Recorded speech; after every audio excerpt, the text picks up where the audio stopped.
वाले हो आप। अब बेटा आप पढ़ने वाले हो introduction to the diversity. Actual में चैप्टर की एंट्री अब होगी बेटा, intro to the biological diversity, living diversity या diversity in the living world, कुछ भी। Introduction to living diversity. कल मैंने आपको बेटा बताया था डाइवर्सिटी का मतलब होता है हेट्रोजेनिटी। क्या होता है? हेट्रोजेनिटी। लिविंग में कितनी हेट्रोजेनिटी है, कितनी वैरायटीज है, उसका इंट्रोडक्शन में थोड़ा सा मतलब समझेंगे। और एक क्वेश्चन मैं कल पूछा था वो आज बताने वाला हूँ आपको।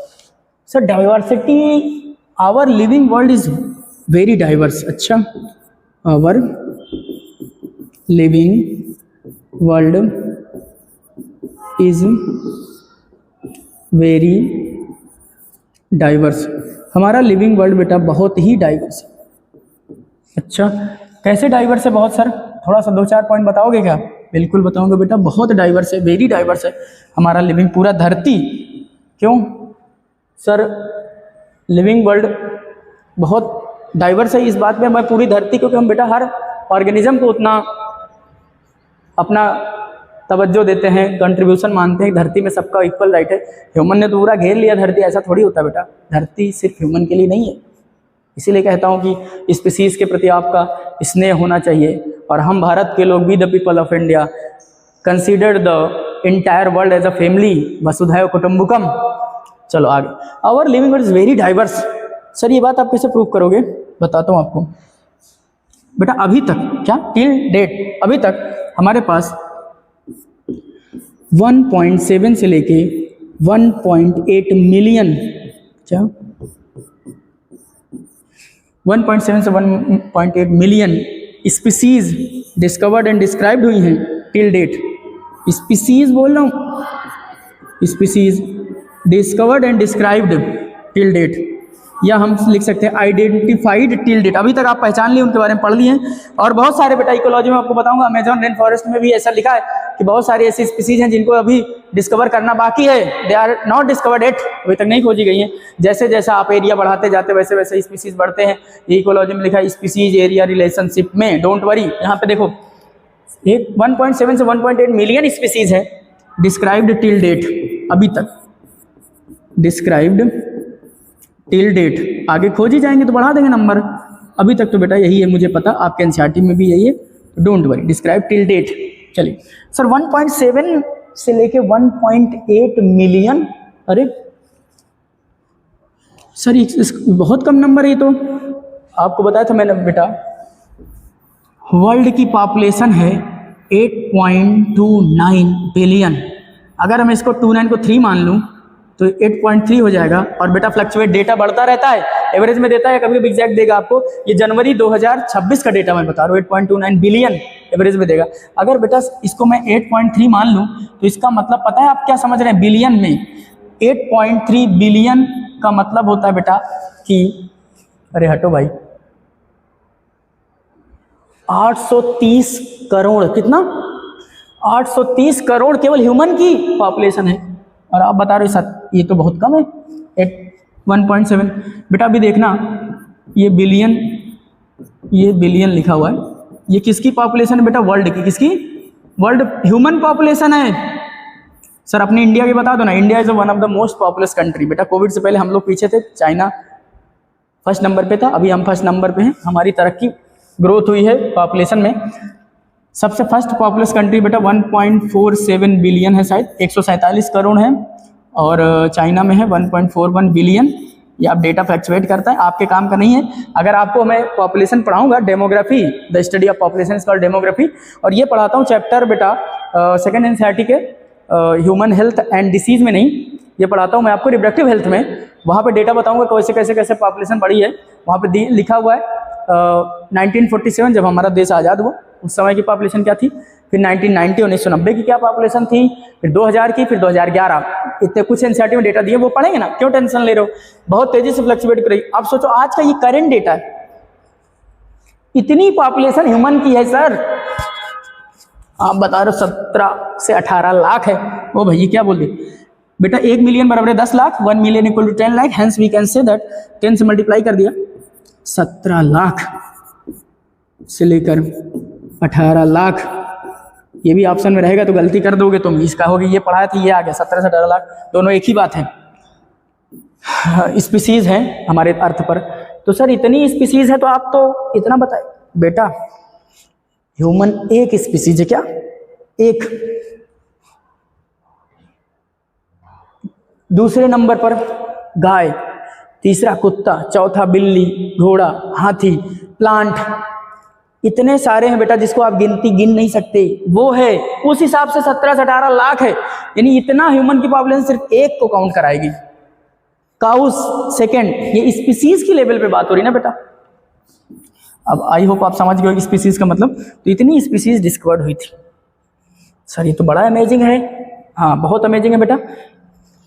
सर और क्या है हमारे लिविंग वर्ल्ड में? लिविंग वर्ल्ड में बेटा बहुत सारी चीज़ें अमेजिंग है। मैंने कहा आपको कि प्लांट्स भी हैं, बहुत वैरायटी के प्लांट्स हैं, बहुत वैरायटी के एनिमल्स हैं, बहुत वैरायटी के माइक्रोब्स हैं। उनके बारे में आपको biological classification, plant kingdom, animal kingdom सब पढ़ाएंगे, इसीलिए तो डाइवर्सिटी में 4 चैप्टर थे। सर कुछ और बता दो इसमें। एक चीज़ ध्यान देना बेटा कि कुछ माइक्रोब्स जो होते हैं वो खतरों के खिलाड़ी होते हैं। क्या होते हैं? माइक्रोब्स यानी माइक्रो ऑर्गेनिज्म, बैक्टीरिया। माइक्रोब्स कैसे हैं बेटा? इतनी अमेजिंग डाइवर्सिटी है उसका। एक ये छोटा सा नमूना है, एक्सट्रीमोफाइल। क्या? एक्सट्रीमोफाइल्स हैं सर। न्यूक्लियोफाइल, इलेक्ट्रोफाइल्स होने थे, ये एक्सट्रीमोफाइल्स क्या है बेटा? फाइल्स का मतलब होता है loving, electron loving, electrophile, nucleus loving. Nucleophiles, files का मतलब होता है बेटा लविंग, और एक्सट्रीमो का मतलब होता है एक्सट्रीम। हार्श कंडीशन पसंद है, ये कैसा है भाई? एक्सट्रीम यानी हार्श कंडीशन प्रेजेंट पसंद है इनको। अब इससे क्या डिकोड किया आपने? एक्सट्रीमो से। एक्सट्रीम में हार्श कंडीशन यानी बहुत ही बुरी स्थिति बेटा, जहां पे सामान्य लिविंग की क्षमता नहीं वो सर्वाइव कर पाए, पर यहाँ पे ये रहते हैं एक्सट्रीमोफाइल्स। फाइल्स मतलब सर कहाँ रहते हैं? कुछ एग्जांपल बता दो बेटा। आर्की बैक्टीरियाज हैं, बहुत सारे एग्जांपल आर्की बैक्टीरियाज के हैं। कैसे बेटा? बहुत हाईली एसिडिक, जहाँ पे लाइफ पॉसिबल नहीं है, एसिडिक कंसंट्रेशन बहुत बहुत बहुत ज़्यादा है, इनको बोलते हैं हम लोग बेटा। फिर देखो वही वर्ड के साथ खेलेगा, एसिडोफाइल्स। फाइल्स मतलब लविंग, एसिड लविंग एरिया पे रह रहे हैं। दूसरा बेटा हेलोफाइल्स। हेलो वर्ड कहाँ से आया बेटा? हेलो मतलब होता है साल्ट। क्या होता है? साल्ट। फाइल्स माने लविंग, सॉल्ट को पसंद करने वाले, यानी हाईली सॉल्ट कंसंट्रेशन पे रहेंगे। ये कहाँ रहेंगे? सॉल्ट कंसंट्रेशन पे। सर ये हेलो का मतलब साल्ट होता है, तुम्हें पता है? पता है आपको? आप हेलोजन पढ़ते हैं, हेलो माने साल्ट, जेन माने प्रोड्यूसिंग, साल्ट प्रोड्यूसिंग एलिमेंट। आप पढ़िए बेटा ग्रुप 17 पीरियोडिक टेबल, कौन कौन से? Fluorine, chlorine, bromine, iodine, एस्टाटाइन, radio active एस्टाटाइन, all these element comes under the category of the halogens. तो हेलो वर्ड का मतलब साल्ट होता है, इसलिए सॉल्ट कंसंट्रेशन है। सर यही दो है, एसिडिक कंडीशन बता दिया बेटा, हेलोफाइल्स बता दिया, एसिडो, इसका पूरा नाम क्या होता है? एसिडोफाइल्स, इसका नाम हेलोफाइल्स। बेटा ये नाम, सॉरी ये देखो ना आप,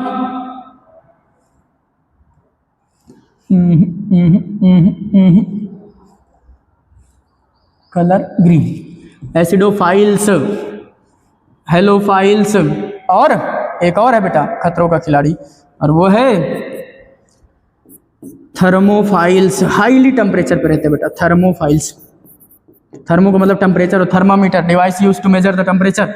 थर्मोफाइल्स बेटा ये हाईली टेम्परेचर पर है, हाई टेम्परेचर पर रहते। कहाँ? बहुत हाई टेम्परेचर पे, जहाँ पे लाइफ पॉसिबल नहीं है बेटा। और ये इकोलॉजी में पढ़ेंगे बेटा, हाइपर सैलाइन लगून्स, जहाँ पे साल्ट कंसंट्रेशन बहुत ज़्यादा होता है। सी, समुद्र का भी पानी बहुत होता है, 30 से 35 पीपीटी होता है, आप बता देना, देख लेना। और इसमें वो हाइपर मोर देन 100 चला जाता है, तो उसको बोलते हैं हाइपर सैलाइन लगून्स। थर्मोफाइल्स बहुत ज़्यादा, जहाँ पे टेम्परेचर बॉईल करता है, मोर देन बॉइलिंग पॉइंट होता है थर्मोफाइल, जहाँ पे नॉर्मल लाइफ पॉसिबल नहीं है। ये रहा बेटा आपको डेमो। किस बात का डेमो सर? कि हमारा डाइवर्सिटी कैसे लिविंग है। क्या ये चल रहा है बेटा? बहुत बढ़िया चल रहा है सर। चलिए ये बेटा आपने मैंने आपको ये सिखा दिया कि इंट्रोडक्शन कैसा रहा। और बेटा बहुत सारी इंट्रोडक्शन में बातें लिखी। आप लिविंग वर्ल्ड का जब पहला पेज खोलेंगे तो उसमें लिखा है कि when we see our amazing earth, हमें क्या पैदा करता है? ये डर भी पैदा करते हैं, ईव और वंडर, आश्चर्य भी पैदा करता है। गैलोपिंग हॉर्स, दौड़ते हुए घोड़े। या इमेजिन करो, आंख बंद करो कि समुद्र के किनारे आप बैठे हुए हैं और घोड़े दौड़ रहे हैं पानी के साथ, शाम हो गई है, तो कैसा लगेगा? अमेजिंग। अटैकिंग शार्क, अगर उसी समय शार्क अटैक कर दे समुद्र से निकल के तो आपको एक डर पैदा करेगा। और फूलों की घाटी देखते हैं, वैलीज ऑफ फ्लावर्स, तो ये आपको किसका सेंस देता है? Sense of deep awe and wonder. ये बात इंट्रोडक्शन में लिखी है। तो अटैकिंग शार्क हो गया। हाँ, आपको एक बात और है बेटा, हमारे ही इकोलॉजी में सोचिए कि प्रेडेटर भी हैं जो किसी को पकड़ के खा जाते हैं, उनके लिए हार्मफुल है। हमारे ही सोसाइटी में क्या है, हमारे आसपास में ही बायोलॉजिकल डाइवर्सिटी में क्या है, एक फूल को दूसरे इंसेक्ट की जरूरत पड़ती है पॉलिनेशन कराने के लिए। Without pollination seed does not comes, if seed does not come fruits come not, fruits come नहीं होगा तो सीड नहीं होगा, सीड नहीं होगा तो ट्री नहीं होगा, life generation, sexual reproduction, flowering plant खत्म, इंटायर अर्थ प्लांट से खत्म, यानी पूरी दुनिया खत्म, कोई पॉसिबल। सर फिर कैसे होता है? पॉलिनेशन बहुत बड़ा प्रोसेस है बेटा, जिसके वजह हो। तो इसीलिए लिखा है एक बात कि हमारे लिविंग वर्ल्ड में बेटा दो कॉन्सेप्ट हैं। हमारा ये इमेजिनेशन इतना खतरनाक है कि इसके बारे में हमने दो बातें लिखी हैं कि हमारे इकोलॉजिकल सोसाइटी में दो वर्ड का मतलब सिखाना है, इसीलिए बता रहा हूँ बस, डोंट वरी।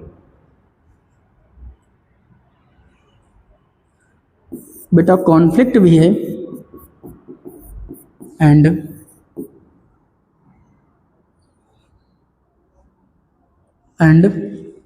कोऑपरेशन भी है। सर कॉन्फ्लिक्ट भी है, कोऑपरेशन भी है, वाह, इसका मतलब बताओ। कॉन्फ्लिक्ट का मतलब है बेटा द्वंद्व, एक दूसरे को देखना नहीं पसंद करते, मतलब हार्मफुल है एक दूसरे के लिए। कोऑपरेशन मतलब एक दूसरे कोऑपरेट करते हैं। यहाँ पे फ्लावरिंग प्लांट को इंसेक्ट कोऑपरेट कर रहा है, पॉलिनेशन इन पोलन ग्रेन देकर। What is the pollen? Transfer of pollen grain, the process of transfer of pollen grain from set from anther to the stigma of the flower. Same flower different flower, वो autogamy, geitonogamy और वो xenogamy, सब अलग अलग बात है, बताऊंगा। तो सर ये कोऑपरेट कर रहे हैं, बहुत सारे लिविंग स्पीसीज हैं, आपके साथ रह के सब कोऑपरेट करते हैं, आपका दोस्त, आप एक दूसरे से कोऑपरेट करें, कोऑपरेशन हो। कॉन्फ्लिक्ट का मतलब द्वंद्व यानी खतरा है। बेटा कौन है यहाँ पे? Predator and prey. क्या? Predator and prey relation. Predator prey को बेटा, शेर हिरन को खा जाता है, यानी प्रेडेटर प्रे रिलेशन हुआ। ये क्या है? हमारे इकोलॉजी में कॉन्फ्लिक्ट है। और बेटा पोलन यानी पॉलिनेशन कहा जाए, और इंसेक्ट पॉलिनेशन रिलेशन। क्या? इंसेक्ट पॉलिनेशन का प्रोसेस जो है, ये रिलेशन कैसा है? एक दूसरे को कोऑपरेट कर रहा है। बेटा बहुत सारा लिख सकता हूँ इसमें आप बहुत सारा लिख सकते हैं। क्या मतलब? आप समझिए, कॉन्फ्लिक्ट का मतलब हमारे एक दूसरे को हार्म भी पहुंचाने के लिए है और बहुत सारा कोऑपरेशन भी है। ये छोटा सा टर्म कॉन्फ्लिक्ट एंड कोऑपरेशन दिया, वो इसलिए मैंने लिख दिया। मैं सोचता हूँ बेटा एक सिंगल लाइन आपको कुछ भी छूटे ना, और छूट जाती कभी कभी, वो फिर मैं दूसरे दिन ही बताता हूँ। सबको पता है ऑफलाइन बैच में कि सपना आया तो मैं फिर, यानी सपना इन द सेंस मैं घर जाके सोचूंगा क्या छूट गया, कुछ छूटा तो नहीं, पर हो जाता है। पर मैंने आपको एक एक बातें बता दी, अभी इंट्रोडक्शन में ही घूम रहे हैं कहीं ना कहीं। और वह इंट्रोडक्शन टू लिविंग ये बता दिया आपको, ये बता दिया। और क्या बताना, सुनिए एक बात और। कॉन्फ्लिक्ट एंड कोऑपरेशन के बाद बेटा हमें एक छोटा सा पॉइंट और पढ़ लेना है कि कैरेक्टरिस्टिक फीचर क्या होते हैं और डिफाइनिंग फीचर क्या होते हैं। यानी आप कहीं ना कहीं इसमें कहाँ एंट्री मार जाओगे बेटा? चैप्टर के अंदर एंट्री मार जाओगे। देखो दिख रहा है, हाँ, चैप्टर के अंदर एंट्री कर जाओगे। उससे पहले मैं एक चीज़ और बता दूं आपको। क्या तुम मुझे बता सकते हो बेटा क्या होती है कैरेक्टरिस्टिक फीचर और क्या होती है डिफाइनिंग फीचर? क्या कैरेक्टरिस्टिक्स फीचर क्या होती है और क्या होती है बेटा defining feature?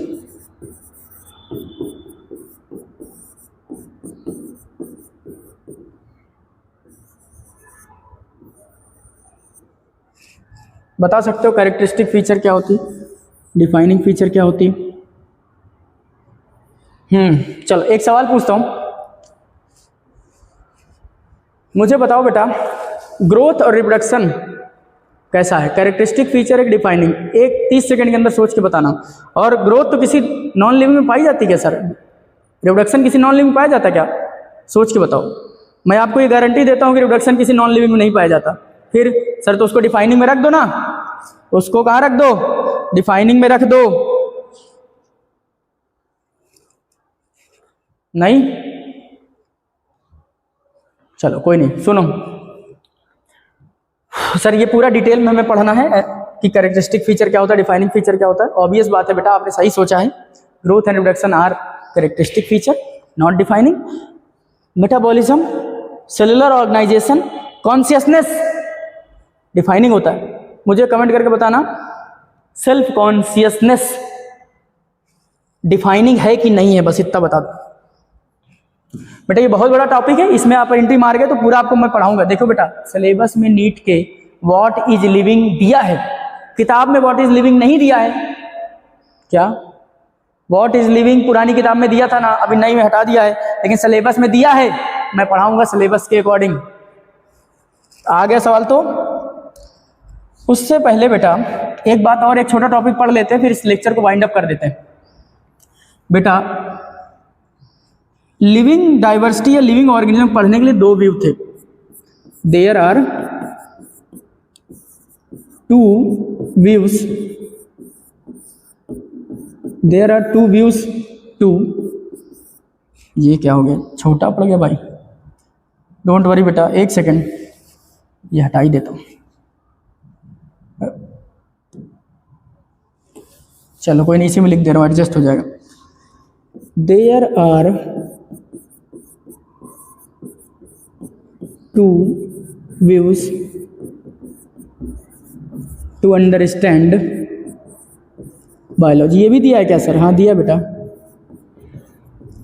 To understand bio. Biology के पढ़ने के लिए दो दृष्टिकोण है। कितने? दो दृष्टिकोण है, दो व्यूज हैं। देखो व्यूज माने दृष्टिकोण। वो कौन से व्यूज हैं सर? वो दो व्यू है बेटा आपके। ये कहाँ लिखा है सर? ये फिर लिखा है बेटा वहीं, कहाँ, जो यूनिट का पेज है डाइवर्सिटी, वहीं लिखा है। ये लिखा है बेटा, एक व्यू होता है बेटा एंथ्रोपोसेंट्रिक व्यू। क्या? Anthropocentric view. और दूसरा कौन सा व्यू होता है बेटा? Biocentric view. सर इसमें से कौन सा बढ़िया है? पहले पढ़ते हैं फिर पता करते हैं कौन सा बढ़िया है। चल, बहुत अच्छा चैप्टर है बेटा ये, लगता है एक चैप्टर है, पूरी दुनिया को लिंक कर देता है ये चैप्टर। बेटा दो शब्द समझ लो, खत्म कर दो इसको, गेम बजा दो इसका। एंथ्रो का मतलब समझ लो, बायो का मतलब तुम्हें पता है। ओ सॉरी, पूरा समझो बेटा, एंथ्रोपो तक। सर एंथ्रोपोलॉजी क्या होता है? ये उसी वर्ड से लिया बेटा, यहाँ तक नहीं बेटा। एंथ्रोपोलॉजी मानव अध्ययन, स्टडी ऑफ ह्यूमंस। एंथ्रोपोलॉजी बेटा बहुत एक खास ऑप्शनल सब्जेक्ट होता है यूपीएससी में। सोशियोलॉजी ऑप्शनल, ये एंथ्रोपोलॉजी और वो दोनों बहुत अच्छे स्कोरिंग सब्जेक्ट होते हैं यूपीएससी के। तो सर एंथ्रोपोलॉजी स्टडी है किसकी? ह्यूमंस की। अच्छा, एंथ्रोपो जहां भी वर्ड दिख जाए बेटा रिलेटेड टू ह्यूमन समझो। क्या समझोगे? Related to humans. अच्छा, ह्यूमन से रिलेटेड है तो बेटा यहां पे सेंट्रिक माने केंद्रीकरण, केंद्र, जो उसी को केंद्र बिंदु मानकर, इसी को सेंटर मान के सब कुछ पढ़ लेंगे। किसको सेंटर मान के? ह्यूमन को। Here humans are considered as the dominant species on the earth. Here humans are considered as a main species on the earth. यानी किसको भाव दिया? सिर्फ ह्यूमन को। Here humans are considered, here humans are considered, here humans are considered as superior species। तो गलत बात है, बताता हूं भी क्यों गलत बात है। अभी बताया था कि ह्यूमन ही सब कुछ नहीं धरती पे, की स्टोन स्पीसीज पढ़ना हटा दोगे पूरा इकोलॉजी, यानी पूरा फ्लाइट बेकार हो जाती थी, यानी पूरा बैलेंस बिगड़ जाता है। 12th में दिया है, here humans are considered as superior species. बेटा बहुत लिमिटेड प्रोग्रेस होगा तुम्हारा अगर तुम एक को सोच के ही चले तो। Here in this view limited progress. Here scientist की दुनिया में, यानी हमारे ज्ञान विज्ञान के समझने में, हियर लिमिटेड, हियर लिमिटेड, अरे हटो भाई, लिमिटेड प्रोग्रेस है। क्या बेटा? लिमिटेड प्रोग्रेस हुआ है। लिमिटेड प्रोग्रेस हुआ है। क्यों, बताता हूं मैं, एक सेकंड। दूसरा, it is not a better view, it is not better view. एक चीज देखना बेटा, एक वर्ड से देखा तुमने, एंथ्रोपो का मतलब ह्यूमंस होता है, इसलिए बेटा ह्यूमंस कंसीडर किए जाते सुपीरियर स्पीसीज इस व्यू में, इस दृष्टिकोण में। ऐसा नहीं होना चाहिए। क्यों बेटा, धरती तो सबकी है, हर एक छोटे स्पीसीज से जो आपको दिखाई नहीं देती, उससे लेकर एक विशाल काय, whale in the aquatic ecosystem, elephant in the terrestrial ecosystem and the huge birds in the aerial ecosystem, each and every have a equal importance. Hence bacteria दिखाई नहीं देता, लेकिन बैक्टीरिया बहुत सारे हेल्पफुल करते हैं बेटा। माइक्रोब्स, एनिमल वेलफेयर याद करो, कार्ड बनाना है बैक्टीरिया यूज करोगे, ब्रेड बनाना है, बियर बनाना है, ईस्ट यूज करोगे, बेकर्स ईस्ट, ब्रीवर ईस्ट, क्या उनका कंट्रीब्यूशन का रोल नहीं है? ये बेकार था, ये बढ़िया। बायोसेंट्रिक मतलब केवल लिविंग को मानकर, यानी प्लांट को भी कंसीडर, एनिमल को भी कंसिडरेशन, और छोटे से लेके बड़े स्पीसीज सबको कंसिडरेशन दिया बायोसेंट्रिक व्यू ने। This is the better view. यहां क्या लिखेंगे बेटा? All species have equal importance, all species have equal importance ecologically, और होना भी चाहिए बेटा। जैसे हम बात करते हैं बेटा लड़का लड़की बराबर, कोई भेदभाव नहीं, तो भैया केवल ह्यूमन ही क्यों, दूसरे एनिमल बुरा नहीं मान गए थे? चलो, all species have equal importance क्यों सर? ट्राई टू अंडरस्टैंड, बेटा मैं इधर से लिख रहा हूं, थोड़ा ऐसा हो जाएगा राइटिंग। ट्राई टू अंडरस्टैंड, लिख दे रहा हूं सही से। Try to understand features, rules, importance, importance है बेटा वो लिख लेना, importance of even very small species. गजब कर दिया भाई इन्होंने, बायोसेंट्रिक व्यू ने। इन्होंने कहा कि भैया हम समझने की कोशिश करेंगे फीचर को, रोल्स को, इंपॉर्टेंस को, बड़े बड़े समझने की कोशिश ही कर रहे हैं, बहुत छोटे छोटे एनिमल स्पीसीज की भी हम कोशिश करेंगे। ये हमारा बायोसेंट्रिक व्यू है बेटा, and this is the better view. क्या हियर? कैसा लिमिटेड ग्रोथ है बगल वाले में, तो इसमें कैसा ग्रोथ होगा? हियर लिमिटेड नहीं बेटा, इमेंस ग्रोथ, बहुत तगड़ा, इमेंस प्रोग्रेस हुआ, immense progress in this view. By this view immense progress can be done. Progress, बहुत सारे स्पीसीज के बारे में आप पढ़ेंगे, जानेंगे, उसको इंपॉर्टेंस मिलेंगे, और सब चीज़ें पॉसिबल तभी होगी जब आप स्टडी करेंगे। और बेटा इसके बारे में क्या लिखा था? It is not better view, it is better view. बेटा मैंने आपको डिफरेंस के फॉर्म में लिखा दिया, 2 लाइन 3 लाइन लिखा है, लेकिन इमेजिनेशन पे नहीं जाता है बिना इतना पढ़ाए। ह्यूमन्स आर कंसीडर्ड, एंथ्रोपो पकड़ा, ह्यूमन्स हो गया, सुपीरियर स्पीसीज ह्यूमन्स को यहाँ मान रहे हैं, गलत बात है। लिमिटेड प्रोग्रेस होगा। दूसरी बात आपको याद रखना, not better, here species equal, equal याद रखेंगे, इक्वल इंपॉर्टेंस, एक बात ये याद रखेंगे, और ये मैंने आपको बता दिया। इमेंस प्रोग्रेस हुआ इसमें, ये बेटर व्यू है। बेटा इसके बाद ही मुझे पढ़ना है कि कैरेक्टरिस्टिक फीचर, और पढ़ाना है कि कैरेक्टरिस्टिक क्या, डिफाइनिंग क्या, बट मैं क्या करूँ, थोड़ा टाइम का लिमिटेशन होता है, ऑनलाइन में तो बेसिकली ज़्यादा ही होता है कि चलो 2 मिनट में रिवाइज कराता हूँ। बेटा मैंने आज क्या पढ़ा है, what you have learn today in this classes. Firstly we will discuss about the what are the classification at that time. Early man ने कैसे क्लासिफिकेशन किया था, एनिमेट और इनएनिमेट के फॉर्म में। एनिमेट को ही बोलते हैं बेटा लिविंग बायोटिक, इस एनिमेट को क्या बोलते हैं, नॉन लिविंग एबायोटिक। जल्दी बताओ एग्जांपल में सर, प्लांट, एनिमल, माइक्रोब, ये सब है। इवेंट्स इसमें रख दिया। डार्विन ऑफ 20th सेंचुरी कहते हैं। 20th सेंचुरी का मतलब होता है बेटा इसमें 2000 लगा दिया, इसके पीछे 100 साल माइनस 1901 से लेके बीच का समय जो होगा 19th सेंचुरी होगा। बिफोर बर्थ जीसस क्राइस्ट के बर्थ से पहले वाले को बोलते हैं बिफोर क्राइस्ट। उसके बाद होता है एनो डोमिनी, ये रिलीजियस पे मामला फंस गया और इन्होंने क्या कर दिया, before common era and common era, same चीज को। फिर रिसर्चेस क्या थी, इसके कल पढ़ाया था बट आपको इतना फील नहीं हुआ, इसलिए मैंने बता दिया। History and philosophy of biology और निथोलॉजी, इसको कैसे याद करेंगे बेटा, हॉस्टेज, HOSTEZ, HOSTZE हॉस्टेज में इवोल्यूशन सब बता दिया था बेटा। जू geography, horizontal and vertical similarities क्या है बेटा, एक ही जनरेशन पे सिमिलरिटीज है, दोनों बच्चे आपस में सिमिलर हैं, यानी एक ऐसा सिमिलरिटी सर हॉरिजॉन्टल है और ये इंट्रा जनरेशनल है। इसमें मम्मी पापा और बच्चे, लड़का मम्मी लड़की में, लड़के के लड़का में, या लड़का लड़की कुछ भी हो सकता है, बच्चों में और पेरेंट्स में जो सिमिलरिटीज है वो वर्टिकल सिमिलरिटीज है। इसीलिए बेटा हम इसको बोलते हैं क्या, इंटर जनरेशनल, जनरेशन 1 जनरेशन 2 के बीच में इसको बोलते हैं इंट्रा। विदिन बताया था, इंट्रा माने विदिन, एक ही जनरेशन में, भाई बहन में या सिबलिंग स्पीसीज में, तो आप इसको लगा देना, ठीक है। और क्या बताया था, इंटर दो नाम नहीं दिए बेटा मैंने आपको, इंट्रा जनरेशनल और इंटर जनरेशनल, ये एनसीईआरटी में है, ये इसका मतलब है, इसलिए लिखा दिया।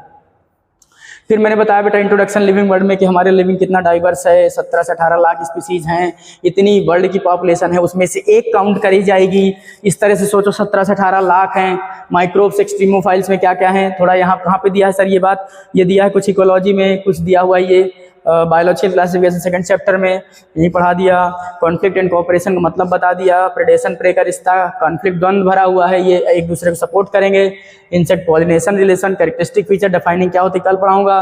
2 व्यू हैं, एंथ्रोपोसेंट्रिक, एंथ्रोपोलॉजी का मतलब होता है स्टडी ऑफ ह्यूमंस को सुपीरियर मान के हमने अपनी ग्रोथ को रोक लिया, लिमिटेड प्रोग्रेस हुआ, बेटर व्यू नहीं है, दृष्टिकोण अच्छा नहीं है आपका पढ़ने का, आपको सबको समान समझना है, all species equal, feature role समझने हैं, इस स्मॉल स्पीसीज की भी इमेंस प्रोग्रेस होगा, बेटर व्यू है बेटा। It is all about your introduction. क्या 2 लेक्चर में केवल इंट्रोडक्शन हो पाया? क्या करूं बेटा, कुछ भी छोड़ने की आदत नहीं है और मुझे कोई जल्दी नहीं है कि मैं आपको 1 लेक्चर 2 लेक्चर में लिविंग वर्ल्ड पढ़ा दूं। छोटा चैप्टर है, 1 क्वेश्चन से 2 क्वेश्चन आते हैं, बहुत सारे चैप्टर से लिंक है, वेटेज बहुत ज़्यादा नहीं है, बट नॉलेज का वेटेज बहुत होता है, इस बात का ध्यान रखिए। आप क्वालिटी पसंद करते हैं कि क्वांटिटी पसंद करते हैं, इसी से आपका रिजल्ट डिसाइड होगा। और केवल रिजल्ट नहीं, दुनिया के हर बातों पे यही डिसाइड होता है कि आप कैसा बिहेव करते हैं सोसाइटी में, क्वालिटेटिवली या क्वांटिटेटिवली, यानी दिखावा है कि रियलिटी में क्वालिटी है। चलिए कोई बात नहीं, ये सारी बातें मैंने पढ़ा दी बेटा आपको। कल मैं आपको पढ़ाने वाला हूँ बेटा characteristic and defining feature, what is living. पुरानी एनसीईआरटी में लिखा है, बट आप कंफ्यूज मत होना बेटा, सिलेबस एक निकलवा के अपने पास रखो, वहाँ पे जाके देखना diversity living, what is living पढ़ा है। वाई वी आर लिविंग, हम क्यों जिंदा है, फिलोसफिकल वन है। As a being scientist we will not discuss about that, but we will discuss about what is living. उसी में 2 फीचर आएंगे, कैरेक्टरिस्टिक फीचर, ग्रोथ रिडक्शन समझाऊंगा, डिफाइनिंग में आपको मेटाबॉलिज्म क्या होता है, सेलुलर ऑर्गेनाइजेशन कैसा होता है, इलेक्ट्रॉन प्रोटॉन न्यूट्रॉन मिलकर एटम बनाते हैं, एटम मिलकर सेल, सेल से बायोमॉलिक्यूल, बायोमॉलिक्यूल से बना आपका पूरा सेल बना है, सेल का पूरा कंपोनेंट मिलकर टिश्यू, टिश्यू फिर ऑर्गन, ऑर्गन से ऑर्गन सिस्टम, ऑर्गेनिज्म, ऑर्गेनिज्म मिलकर पॉपुलेशन, पॉपुलेशन मिलकर फिर कम्युनिटी, कम्युनिटी से बेटा बनता है ecosystem, biome, biosphere. Don't worry, ecology तक ले जाऊंगा। ये रहा सेलुलर ऑर्गेनाइजेशन, सर बिना लिविंग के सेल होता ही नहीं, इसलिए डिफाइनिंग है। Reduction not defining. उसके बाद बेटा आपको बताऊंगा कॉन्शियसनेस, लिविंग में रिस्पॉन्ड करने की क्षमता है अपने एनवायरनमेंट के प्रति, वो है। लास्ट बट नॉट लीस्ट आपको बताया जाएगा सेल्फ कॉन्शियसनेस सिर्फ ह्यूमन के पास होता है, और ये डिफाइनिंग होता है कि नहीं होता, मुझे कमेंट्स में बताना। अगर आप यहाँ तक लेक्चर देखोगे तो आप बता दोगे। कल के लेक्चर में मैं सब पॉइंट्स को कवर करूँगा बेटा। एक भी क्वेश्चन, लगभग 99.9% चांस है, नीट कुछ भी इससे बाहर पूछ सकता है क्या, ये तो फिर एनटीए को ही नहीं पता होगा। और बेटा अपना बहुत पुराना रिश्ता है एनटीए से, अपना भी कभी स्टूडेंट रहे, डोंट वरी, आपको सारी पूरा कंप्लीट लेक्चर मिल रहा है बेटा जूलॉजी बॉटनी, टेंशन नहीं लेने का, अपना प्यार बनाए रहें, सिर्फ पढ़ते रहें, पढ़ते रहें, पढ़ते रहें, पढ़ते रहें, पढ़ते रहें। Wish you all the best, मिलते हैं कल के लेक्चर में, तब तक के लिए थैंक यू, धन्यवाद।